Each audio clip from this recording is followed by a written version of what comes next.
আমরা নতুন বাংলাদেশ গড়ার যে ওয়াদা করেছি, যে প্রতিশ্রুতি দিয়েছি, সেটা আমরা অবশ্যই বাস্তবায়ন করব। আমরা চাই না আর কোনোদিনও বাংলাদেশের জনগণের অধিকার কেউ হরণ করবে।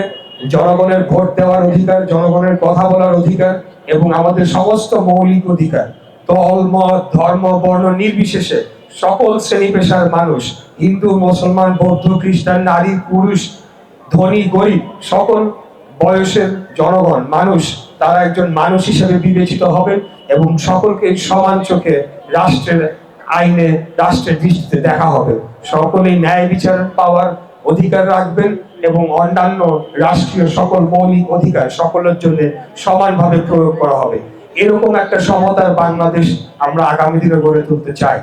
এর পাশাপাশি আমরা চাই যে বাংলাদেশের জনগণকে এমন ভাবে ঐক্যবদ্ধ করে রাখতে, যাতে করে স্বাধীন বাংলাদেশ 1971 সালে মহান মুক্তিযুদ্ধের পরে আমরা যে স্বাধীন ভূখণ্ড পেয়েছি, সেই ভূখণ্ডটা যাতে আমরা রক্ষা করতে পারি। আমরা মনে প্রাণে জুলাইয়ের যে স্পিরিট, সেটাকে আমরা ধারণ করি। আমি বিশেষভাবে নতুন ভোটারদের উদ্দেশ্যে বলবো, আমরা নতুন বাংলাদেশ গড়ার যে ওয়াদা করেছি, যে প্রতিশ্রুতি দিয়েছি, সেটা আমরা অবশ্যই বাস্তবায়ন করব। জুলাই সনদের বিষয়ে যাই হোক না কেন, কিন্তু আমাদের কিন্তু প্রতিশ্রুতি আমরা বহু আগে দিয়ে রেখেছি 31 দফার মাধ্যমে।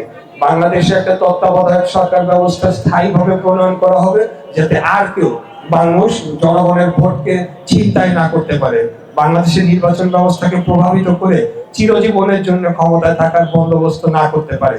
আমরা বাংলাদেশে একটা ন্যায় বিচারের রাষ্ট্র হিসেবে প্রতিষ্ঠা করতে চাই। আমরা বাংলাদেশে উচ্চ কক্ষ গঠনের মাধ্যমে একটা আপার হাউস এবং লোয়ার হাউস এই ধরনের একটা ব্যবস্থার মাধ্যমে একটা ক্ষমতার ভারসাম্য নিয়ে আসতে চাই। আমাদের বহু পরিকল্পনা রয়েছে, যেগুলো আমরা পরবর্তীতে অবশ্যই আপনাদের মাঝে তুলে ধরা হবে এবং লিফলেটের আকারে আপনাদের বাসায় পৌঁছে দেওয়া হবে। আমরাও 22 তারিখ থেকে যখন আনুষ্ঠানিকভাবে প্রচারণা শুরু হবে, তখন আমরাও সেখানে সম্পৃক্ত হয়ে আপনাদের দোরগোড়ায় যাব এবং আমাদের পরিকল্পনাগুলো আপনাদের কাছে তুলে ধরবো। এই কথাগুলো বলার এই উদ্দেশ্য এটাই যে আমরা যদি বাংলাদেশকে রক্ষা করতে চাই,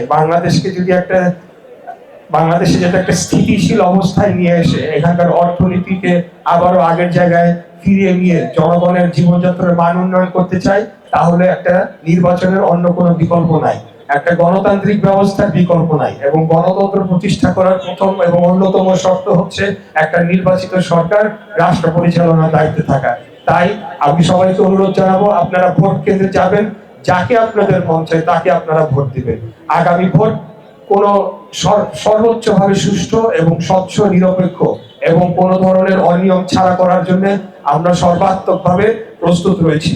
একটা কথা মনে রাখবেন যে জনগণের ভোটের অধিকার এবং তত্ত্বাবধায়ক সরকারের জন্য কিন্তু আমরাই প্রথমে লড়াই শুরু করেছি এবং আমাদের ভাইয়েরা জীবন দিয়েছে।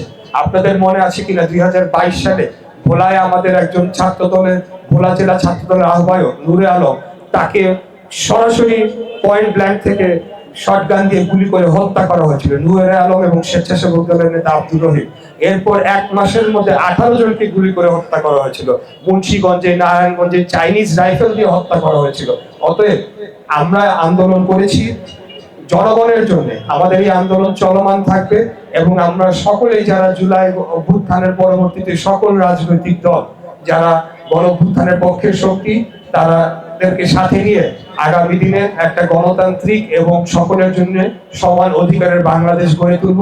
এটা যদি আমরা গড়ে তুলতে পারি, তাহলে আমি মনে করি আমাদের প্রিয় নেত্রী এবং খালেদা জিয়ার যে ত্যাগ এবং ওনার যে ইচ্ছা এবং ওনার যে জনগণের জন্য যে অবদান, আমাদের দেশের জন্য যে অবদান, সেটার আমরা সঠিক প্রতিদান দিতে পারবো।